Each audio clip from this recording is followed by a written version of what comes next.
오늘은요, 여러분들이 이제 지금까지 창세기부터 우리 역대상까지 우리가 말씀을 나눴었습니다. 오늘부터는 역대하가 시작돼요. 그래서 오늘의 말씀은 역대하 1장에서 9장 말씀을 이렇게 간단하게 살펴보려고 합니다.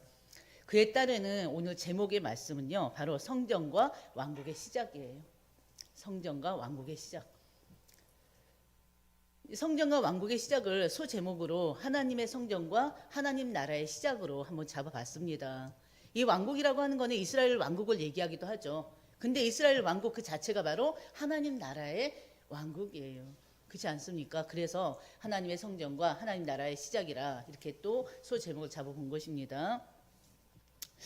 구약의 3대 역사서 하면요, 바로 사무엘서, 그리고 열왕기서, 역대기를 둘 수가 있습니다.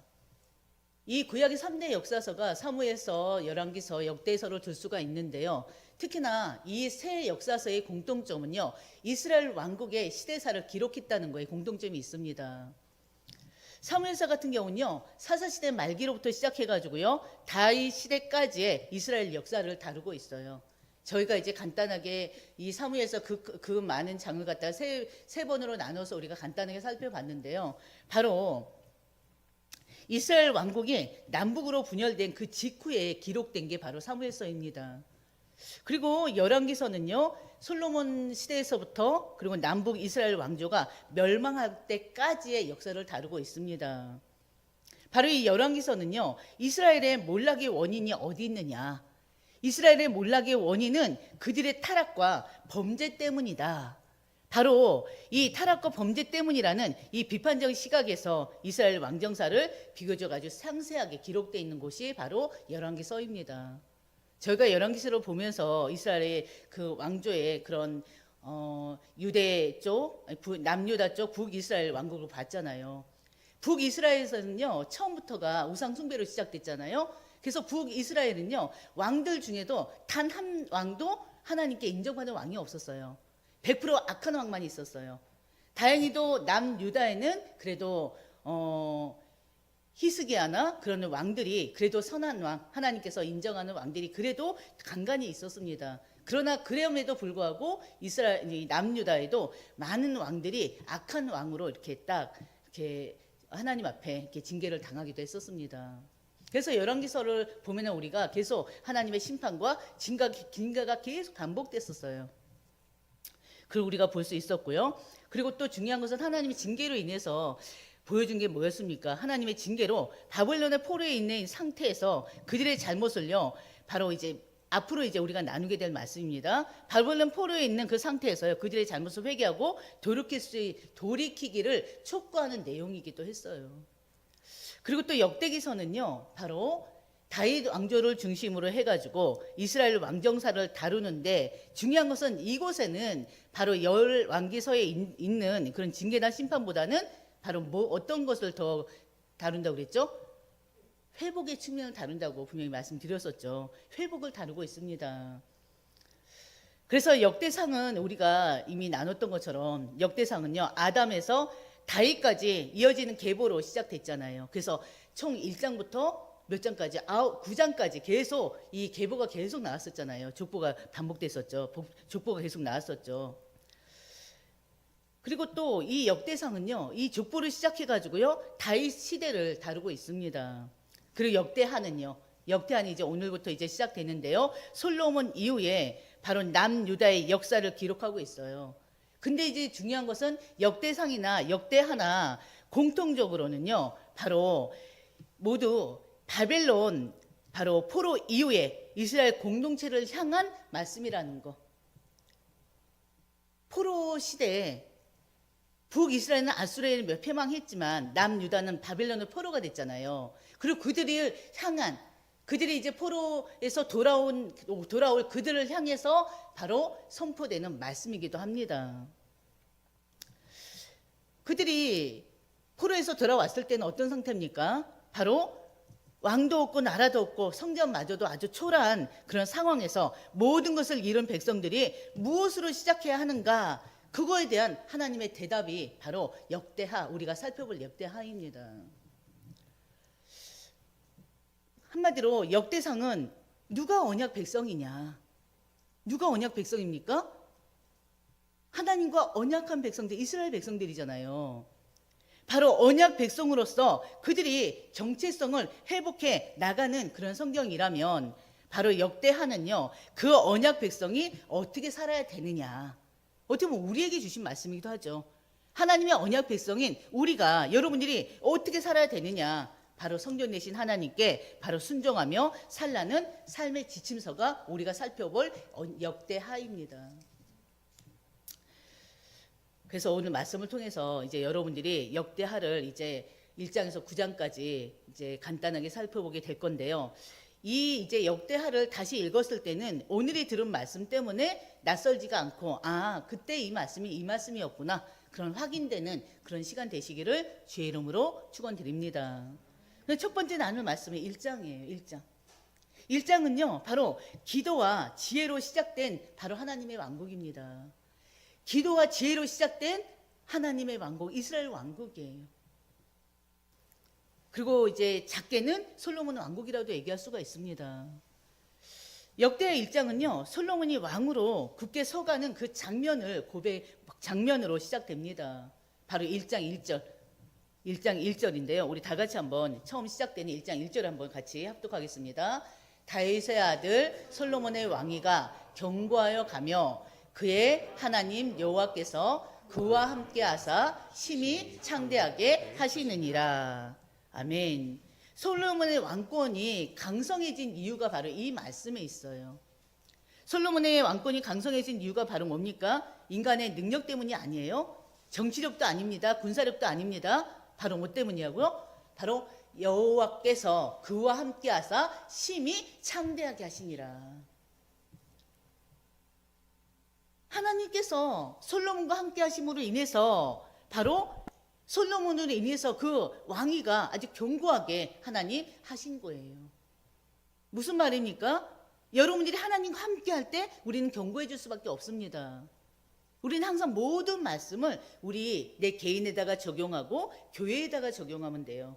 가정에다 적용하면 돼요. 모든 현장에다 적용하면 돼요. 이게 바로 영적인 비밀이에요. 하나님의 방법이에요. 이 교회가 더욱더 견고해지려면 어떻게 해야 되는 거예요? 여호와 하나님이 함께 하시면 돼요. 그러면 심히 창대해지는 거예요. 인간의 노력이 아닙니다. 그 어떤 것도 아니고요. 이 교회가 견고해지고 든든해지고 창대해지려면 뭐와 함께? 하나님과 함께. 그럼 하나님과 함께 한다는 건 뭐예요? 이 강단에서는 오직 뭐가요? 하나님의 말씀, 복음의 말씀, 성경 66권의 말씀만 선포되어져야 되는 거예요. 그러면서 또 하나님의 말씀 듣는 하나님의 백성들은 오로지 그의 삶이 하나님의 말씀이 기준되고 말씀이 모든 거 돼야 된다는 거예요. 그렇지 않습니까? 바로 그거예요. 우리가 창대해지는, 우리가 견고해지는 그 비밀이 하나님과 함께하는 거예요. 바로 솔로몬의 왕국이, 이 솔로몬의 왕권이 강성해진 이유가 하나님과 함께했기 때문에 그렇습니다.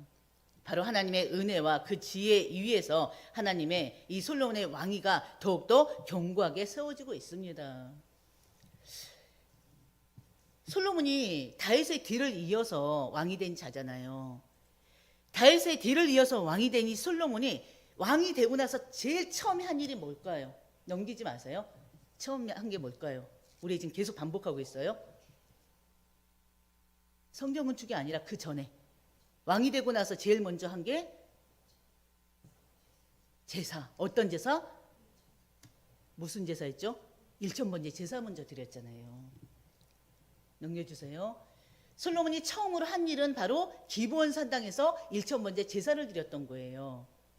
그때 하나님께서 이 1,000번째 그 제사를 받으시고요. 하나님께서 어떻게 했습니까? 솔로몬에게 나타나셨잖아요. 그날 밤에 하나님 나타나서 하신 말씀이 뭐였어요? 1장 7절. 바로 같이 보겠습니다. 내가 내게 무엇을 주랴? 너는 구하라.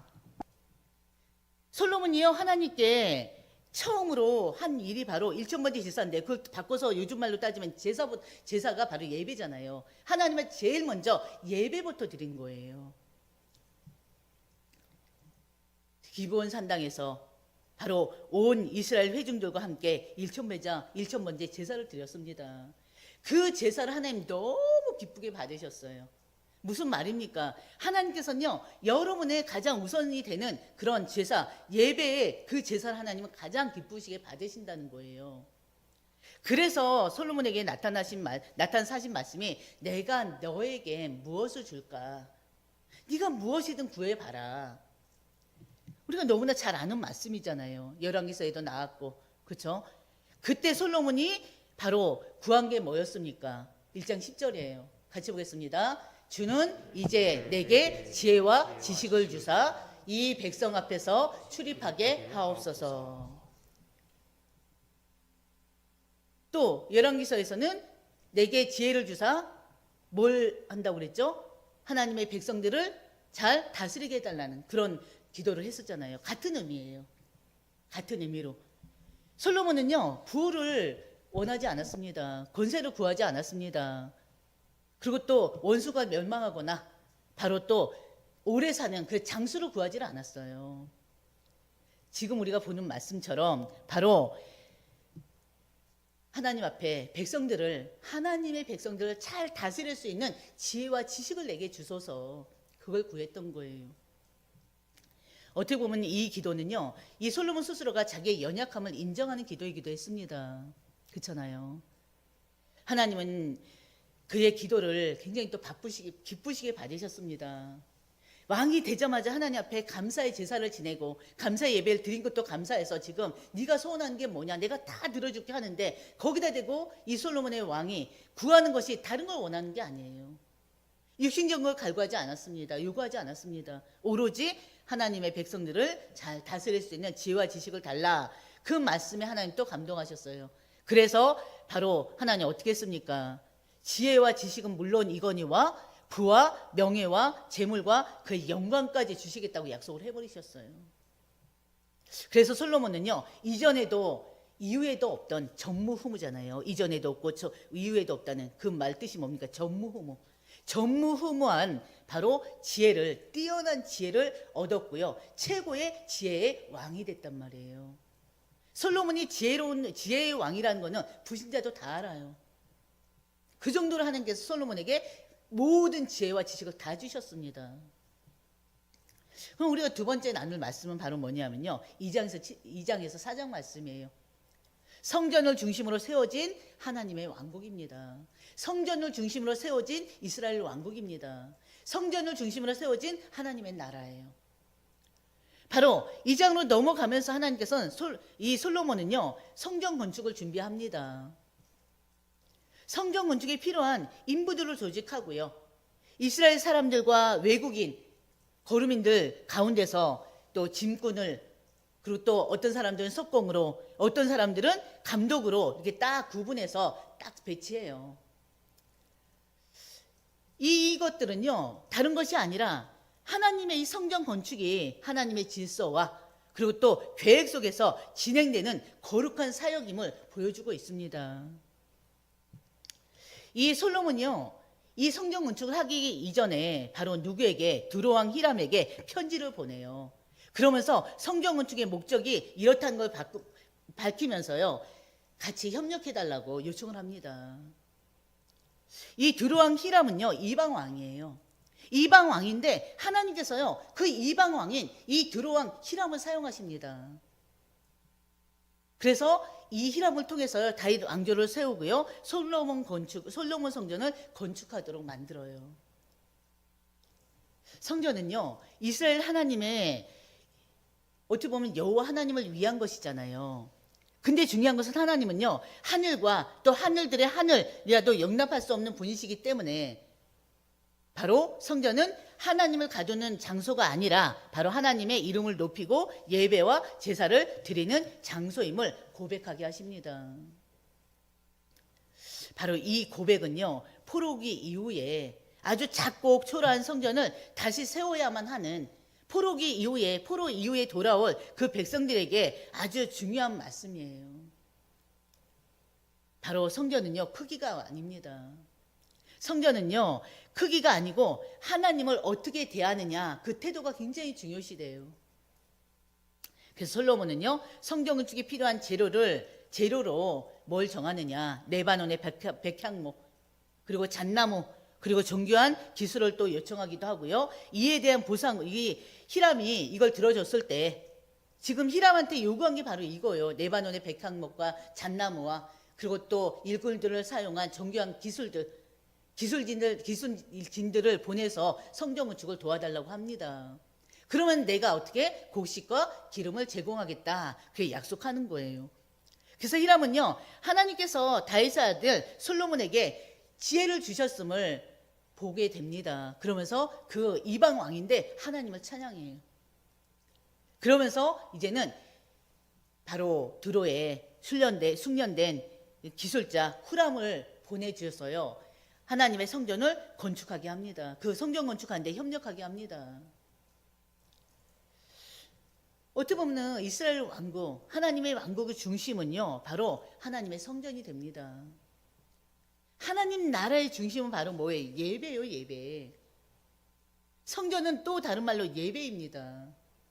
성전이 왜 세워져요? 하나님 백성들이 하나님 말씀을 받는 거예요.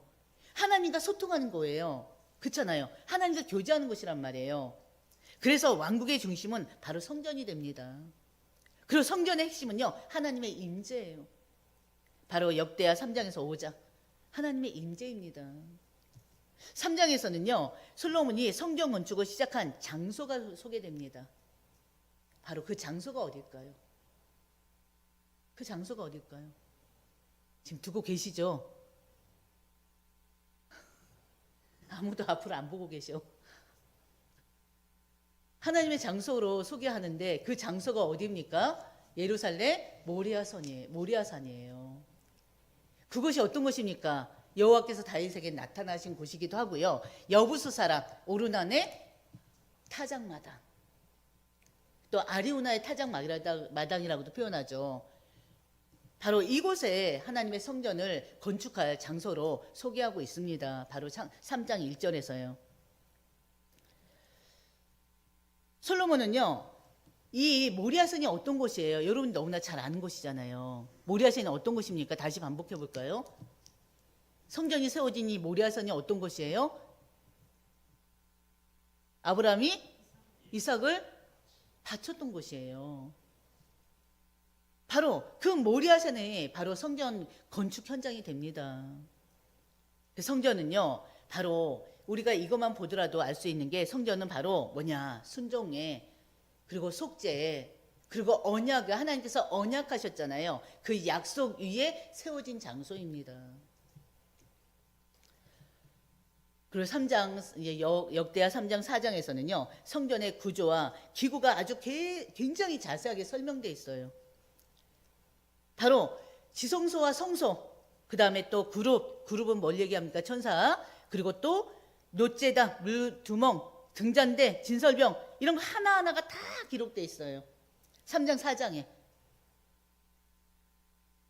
하나님께서 이렇게 자세하게 하나하나 기록하게 하신 이유는요, 바로 하나님은 아무렇게나 예배받는 분이 아니기 때문에 그렇습니다. 하나님은 질서의 하나님이세요. 그러면서 이 3장 4절을 보면요, 4장에 보면요, 바로 성전의 구조가 길이, 넓이, 또 높이, 그 모든 것들이 아주 정교하게 설계되어 있습니다. 그리고 내부는 뭘로 되어 있다고요? 정금으로 되어 있어요. 솔로몬 성전의 특징이잖아요. 내부가 정금으로 되어 있고요. 정금으로 입혀져서 아주 화려합니다. 그리고 아주 장엄하게 꾸며져 있어요. 그래서 지성소와 성소를 구분해요. 지성소와 성소를 구분하는 이유가 뭡니까? 하나님과 하나님 백성 사이의 거룩한 경계, 그 경계를 상징하는 것입니다. 그래서 지성소는요, 하나님의 임재가 머무는 거룩한 장소예요. 그 지성소 안에는 두 그룹, 바로 천사의 날개가 펴서요, 언약궤를 딱 덮고 있습니다. 이것은요, 하나님의 임재를 말하고 있어요. 하나님의 임재를 상징합니다. 바로 하나님 보호하시고 또 하나님의 그 경외함으로 둘러싸여 있는 그 모습을 상징하고 있습니다. 그게 바로 3장 10절에서 13절 말씀이에요. 그러면서 성전 입구에는요, 바로 두 녹기둥이 세워져 있는데요, 그 녹기둥은 바로 뭘 뜻하느냐? 그가 세우신다. 그 안에 능력이 있다. 그 뜻입니다. 그리고 번제를 드린 놋 제단을 만들고요. 성전 앞에는 놋바다로 불리는 큰 물두멍이 제작됩니다. 바로 이 놋제단, 이 큰 물두멍은요, 이 큰 물두멍은요, 제사장들이 씻는 그 정결의 도구예요. 손 씻는 거. 성소 안에는요, 금 등잔대 10개가 있고요. 그리고 또 진설병 상 10개가 있습니다. 그리고 각종 금 기구들이 배치되어 있습니다. 그래서요, 예배가 바로 그 하나님의 질서 가운데 드려졌음을 상징하는 것입니다. 하나님의 빛과 그 질서 가운데 드려짐을 상징하는 거예요. 이 모든 이 기구들과 이 모든 구조가요. 그래서 성전의 구조와 기구들은요, 아주 자세하게 설명된 이유가 바로 뭐라고요? 바로 하나님께 나아가는 이 예배가 실제로 이루어지는 장소임을 보여주기도 합니다. 그러면서요, 우리가 세 번째 나눌 말씀은요, 바로 5장에서 9장이에요. 5장에서 9장은요, 바로 하나님의 임재로 확증된 바로 왕국입니다.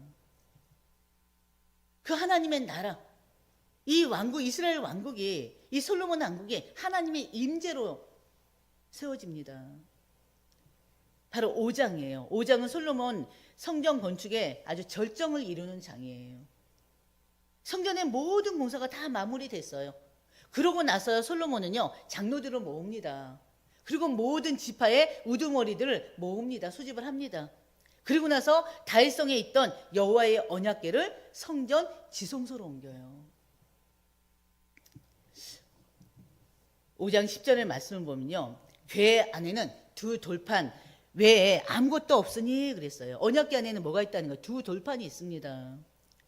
바로 이 두 돌판은요, 이스라엘 자손이 애굽에서 나온 후에 여호와께서 그들과 언약을 세우실 때 모세가 호렙산에서 그 안에 넣은 것입니다. 두 돌판은. 언약궤 안에 두 돌판은요, 성전의 중심이 바로 하나님의 언약과 말씀임을 보여주고 있습니다. 그때 제사장들과요, 레위인들이 한 목소리로 막 하나님을 찬양해요. 모든 공사가 마무리된 이후에 모든 장로들이 모이고 진짜 그 지파들의 우두머리들이 모이고 그러면서 여호와의 언약궤를 성전 지성소로 옮기고 나니 얼마나 기쁘고 감사합니까? 그래서 제사장들도 레위인들도 한 목소리로 하나님을 막 찬양하는 거예요. 바로 5장 13절을 보면요, 선하시도다, 그의 자비하심이 영원히 있도다 하면서 찬양을 합니다. 그때 이 여호와의 성전의 지성소에 바로 언약궤가 옮겨지고 또 레위인들 제사장들이 하나님 목소리를 찬양할 때 그때 하나님의 전에 구름이 가득했다 그랬어요. 어느 정도였냐면요, 바로 14절입니다. 같이 보겠습니다. 제사장들이 그 구름으로 말미암아 능히 서서 섬기지 못하였으니 이는 여호와의 영광이 하나님의 전에 가득함이더라. 구름이, 성경에서 구름이 상징하는 게 뭐라고 그랬죠? 구름이 뭘 상징한다고 그랬죠? 하나님의 임재, 성령의 임재예요. 구름은요, 이 성전을 기쁘게 받으신 하나님의 임재를 상징합니다. 그래서 하나님이 임재하면서 성전은 바로 완성된 거예요. 왜? 성전은요, 건물 자체가 아니에요. 우리가 몸된 성전이 된 이유가 뭐예요? 하나님의 영이 우리 안에 들어왔기 때문이잖아요. 성령 하나님이 우리 안에 임하셨기 때문에 바로 우리가 하나님의 성전이 됐잖아요. 마찬가지예요. 이제는 모든 건축이 다 끝났어요. 근데 완공은 어떻게 되느냐? 하나님의 영, 바로 하나님의 영광이, 하나님이 임재가 그 성전 안에 하나님이 임재했을 때 끝난 거예요. 그거를 하나님 보여주신 것입니다. 그 구름으로 말미암아 능히 서서 섬기지 못하였으니 이는 여호와의 영광이 하나님의 전에 가득합니다. 기억하시길 바랍니다. 그러면서 6장은요. 하나님의 영광이 성전에 임한 직후에 솔로몬은요. 성전 앞에서 또 봉헌 기도를 드립니다. 솔로몬은요. 하나님을 찬양하면서요. 다윗에게 하신 언약이 성취되었음을 하나님께 고백해요. 바로 6장 18절이에요. 6장 18절에 하나님이 참으로 사랑과 함께 땅에 계시리이까 보소서 하늘과 하늘의 하늘이라도 주를 용납하지 못하겠거든 하물며 내가 건축한 이 성전이오리까. 하늘과 하늘들의 하늘이라도 주를 용납하지 못하겠거든. 이게 무슨 말입니까?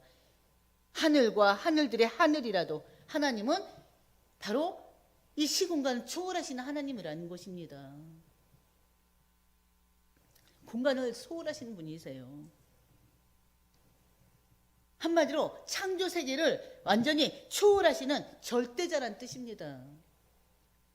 하물며 내가 건축한 이 성전이오리까. 성전은 하나님을 거둔 장소가 아니라는 것입니다. 아까도 제가 그냥 지나가면서 말씀드렸는데요. 하나님께서 이름을 두시고 은혜로 임재를 바로 드러내시는 바로 표징이라는 것입니다.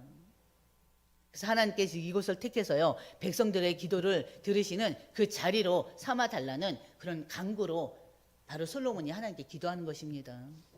6장 36절에서요. 39절을 보면 솔로몬의 기도가 나와 있어요. 그 기도에는요. 바로 다른 것이 아니라 바로 백성들의 그런 모든 일들 그리고 또 패배와 또 재난과 가뭄과 기근과 전염병과 개인과 공동체의 모든 죄 그리고 이방인의 기도까지 다 포함되어 있어요. 특히 이스라엘 백성들이 죄로 인해서 포로가 되더라도 그 땅에서 하나님은 마음을 돌이켜서 그들이 마음을 돌이켜서 하나님께 회개하면 바로 성전 향해 기도할 때 바로 용서해달라고 구하는 것입니다. 용서 회복이 임하기를 간구하는 기도를 바로 이 솔로몬이 6장 36절에 39절까지 합니다. 이 기도는 결국에 누구를 향한 기도인 걸 우리가 알 수 있냐면요. 바로 포로기 이후에 이스라엘 공동체들에게 주는 메시지이기도 해요. 아까도 서론에서 말씀드렸던 것처럼 이 역대기는요. 이 역대상하는요. 바로 지금 솔로몬 왕국 때 다윗 왕조 때 이야기지만 결국에는 누구를 향한 말씀이라고 그랬어요? 포로기 이후에 포로에서 돌아올 이스라엘 백성들에게 주는 말씀이에요. 그리고 7장 1절 3절 보면요. 솔로몬의 기도가 끝나자마자 하나님은 또 하늘에서 불을 내립니다. 아까 우리가 읽었던 내용이에요. 불을 내려서요. 재물을 사르시고요. 여호와의 영광은 또 성전에 가득 찼다 그랬어요. 그러면서 7장 14절을 보면요. 7장 14절을 보면은 우리 다 같이 읽겠습니다. 내 이름으로 일컫는 내 백성이 그들의 악한 길에서 떠나 스스로 낮추고 기도하여 내 얼굴을 찾으면 내가 하늘에서 듣고 그들의 죄를 사하고 그들의 땅을 고칠지라. 아멘. 하나님이 지금 이 기도 그대로예요. 하나님의 이름으로 바로 내 백성이 구하면 나를 찾으면 하나님을 찾으면 바로 그들의 악한 길에서 떠나 스스로 낮추고 기도하여 내 얼굴을 찾으면 내가 하늘에서 듣고 그들의 죄를 사하겠다. 그들의 땅을 고치겠다.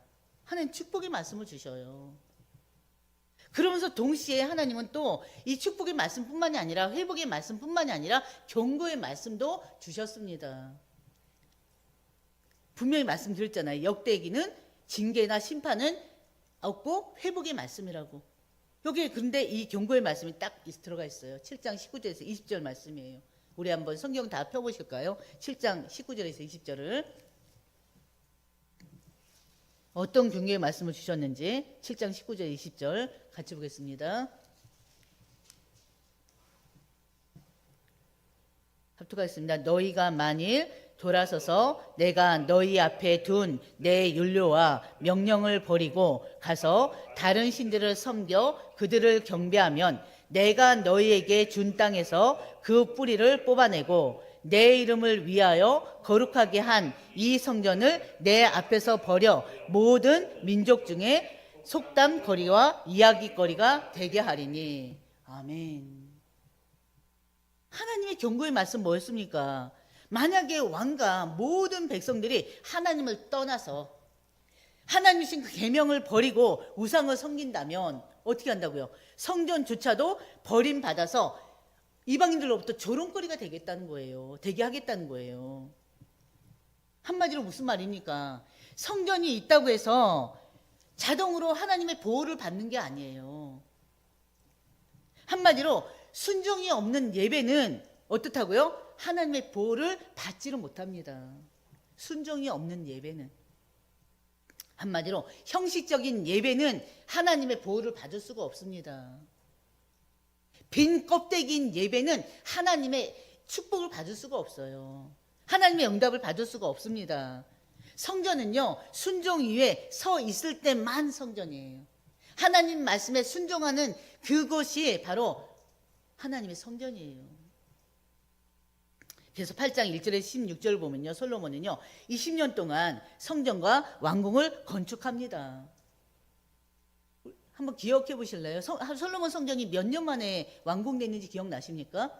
솔로몬 성전이 7년이고요. 그리고 또 솔로몬 성전은 7년이지만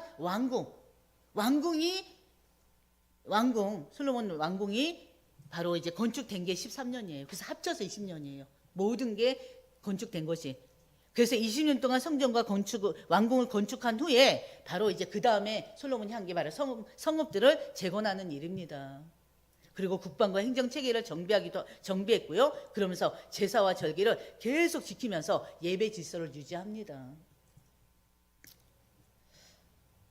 솔로몬은요, 이스라엘 백성들에게는요, 절대 강제 노역을 부과하지를 않아요.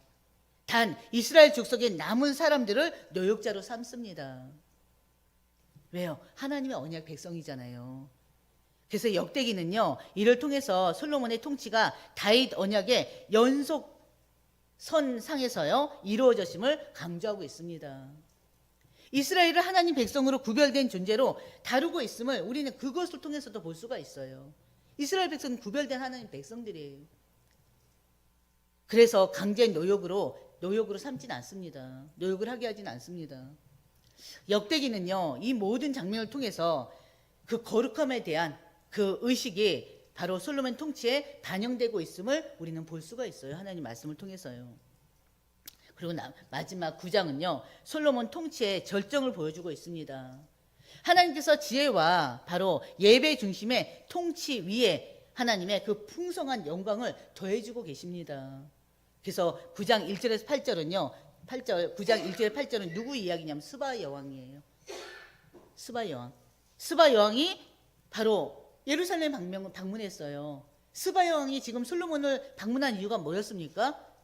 너무나 잘 아는 내용이죠. 뭐 때문에 방문했죠? 솔로몬의 지혜 때문에. 바로 스바 여왕은요, 솔로몬의 그 지혜, 그 명성을 듣고 예루살렘을 방문합니다. 그 여왕은요, 이 솔로몬에게 어려운 문제로 시험을 했어요. 그렇지만 솔로몬은 어때요? 모든 질문을 막힘없이 답하는 모습을 보이잖아요.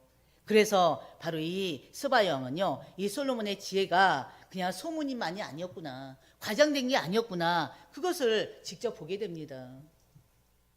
그래서 스바 여왕은요, 바로 성전과 또 신하들의 그 섬기는 모습, 예배의 모습, 그런 모든 모습을 보면서 굉장히 놀래요. 그러면서 솔로몬의 지혜와 그 번영이 누구로부터 왔다? 하나님께로부터 온 것임을 또 고백합니다. 그래서 솔로몬의 지혜와 번영이 하나님께서 이 솔로몬을 너무너무 사랑하셔서 하나님 주신 선물이 아니겠는가, 그렇게까지 고백을 해요.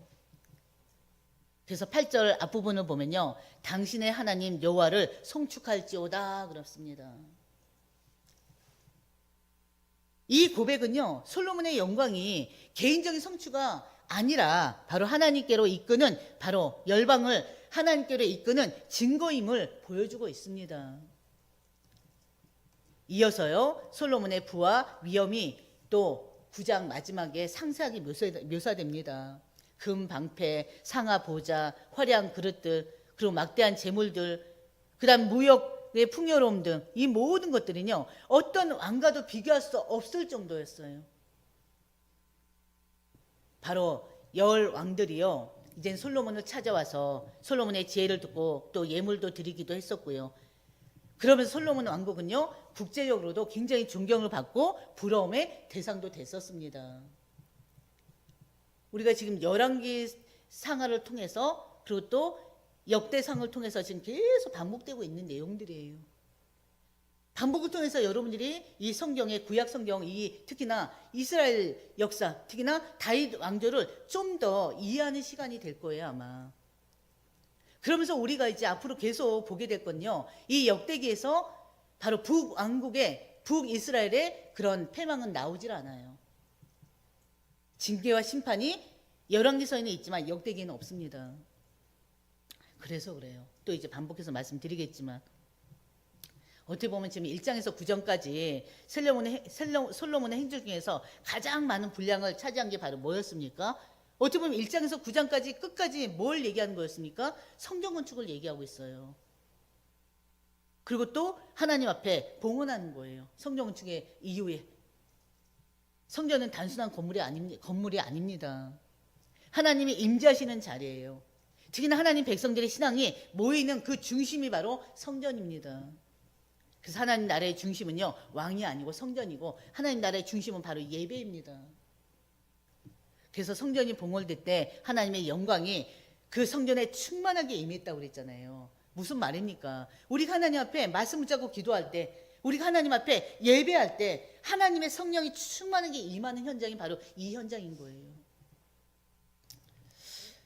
그래서 오늘 1장에서 9장은요, 어떻게 보면 우리 믿는 자들에게, 여러분들에게 바로 던지는 질문이 있습니다. 지금 우리의 신앙과 삶의 중심에는, 여러분의 삶의 중심은 바로 무엇에 있냐 이거예요. 여러분은 어디에 삶의 중심을 두고 있습니까? 무엇에 삶의 중심을 두고 있습니까? 예배를 드리면서도요, 삶의 중심은 다른 곳에 놓여 있는 건 아닌가, 그것을 생각하게 하는 말씀이기도 합니다. 한편으로는 올 한해 우리 한사랑교회 비전의 말씀과 맞닿아 있지 않습니까? 주여 우리를 회복하소서. 이 회복은요, 말씀드렸던 것처럼 감정으로 된 게 아니고 결단으로 이루어지는 게 아니에요. 하나님의 영광을 지음받기 위해서 우리 인간은 지어졌습니다. 하나님께서요, 우리를 하나님의 영광을 나타내는 그릇으로 우리를 불렀어요. 그래서 우리는요, 말씀과 기도로 나를 비추소서 고백하는 거예요. 하나님의 영광을 담은 그릇으로 나를 빚어주소서. 그게 바로 여러분들의 기도 제목이 돼야 됩니다. 그래서 성도의 회복은요, 다른 게 없습니다. 말씀 앞에 서는 것입니다. 말씀 앞에 자신을 다 내려놓는 거예요. 기도의 자리에서 빚어지는 그 순종의 과정, 그것이 바로 하나님 원하시는 것입니다. 그래서 하나님 영광을 위해서 지음받은 존재가 다시 그 목적을 회복할 때 하나님은 어떻게 해요? 우리를 하나님 영광에 드러나도록 하나님 우리를 쓰실 수밖에 없습니다. 그래서 우리의 시간과 우리의 모든 헌신이 결국엔 나를 위한 헌신이 아니라 하나님을 드러내는 통로가 될 것입니다. 그래서 여러분의 삶의 중심에 다른 것이 아니라 항상 하나님 말씀이 모든 것 되시기를 주의 이름으로 축원드립니다. 그래서 다윗이 소원했던 것, 그리고 또 그 소원을 이어받아서 솔로몬이 또 하나님 앞에 드렸던 거, 그 다른 거 아니에요. 성전 건축. 그게 바로 뭡니까? 하나님의 왕국을 어떻게 해요? 말씀과 기도 속에서, 하나님의 은혜 속에서, 하나님의 지혜로 이뤄나간 것입니다. 우리도 마찬가지입니다. 하나님의 왕국을, 하나님 나라를 세워나가야 돼요. 근데 우리들 스스로는 할 수가 없어요. 그래서 필요한 게 하나님이시는 지혜와 하나님이시는 영적 힘과 능력 아니겠습니까? 그래서 하나님 주신 것 가지고 우리가 하나님의 교회를 든든히 세워나가는 여러분들 되시기를 주의 이름으로 축원드립니다. 우리 같이 찬양 300